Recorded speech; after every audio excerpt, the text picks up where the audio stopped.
एक बार महर्षि रमन के आश्रम में एक शिक्षक अपनी घरेलू परेशानियों से तंग आकर के आत्महत्या करने के लिए उतारू हो गया था। तब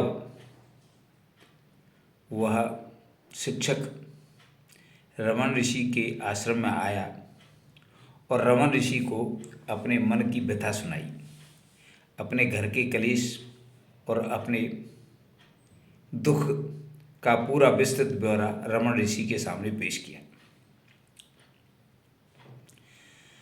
और यह भी बताया कि मैं आत्महत्या करना चाहता हूँ, आप मुझे मार्गदर्शन दें। उस समय रमन ऋषि पत्तल बना रही थी, पत्तों की पत्तल बनाई जाती थी खाना खाने के लिए, और पत्तल बनाने में इतने व्यस्त थे कि देखने में ऐसा लग रहा था कि रमन ऋषि उस शिक्षक की कोई बात सुन ही नहीं रही है। तो शिक्षक ने कहा कि गुरुदेव, आप पत्तल बनाने में इतने तल्लीन हो कि मेरी बात को नहीं सुन रहे हो, जबकि पत्तल तो खाना खाने के बाद कूड़ेदान में फेंक दी जाती है।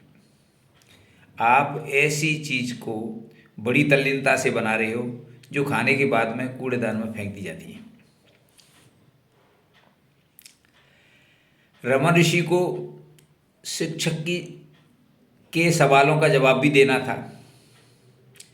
रमन ऋषि ने उनकी उस शिक्षक की सारी बातें सुन ली थी और उसका जवाब भी देना था।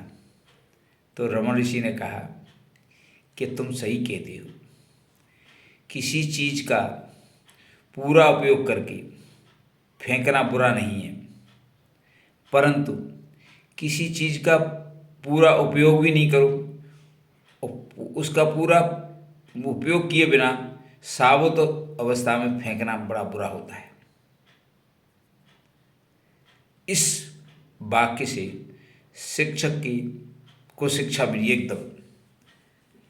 यानी रमन ऋषि ये कहना चाहते थे कि शरीर को पूरा उपयोग करो तब मारो, यानी आत्महत्या मत करो। तो पुराने ज़माने में महान संत अपनी अभिव्यक्ति को इस तरह से प्रस्तुत करते थे कि सामने वाले पर उसका पूरा असर पड़े। महर्षि रमन ने आत्महत्या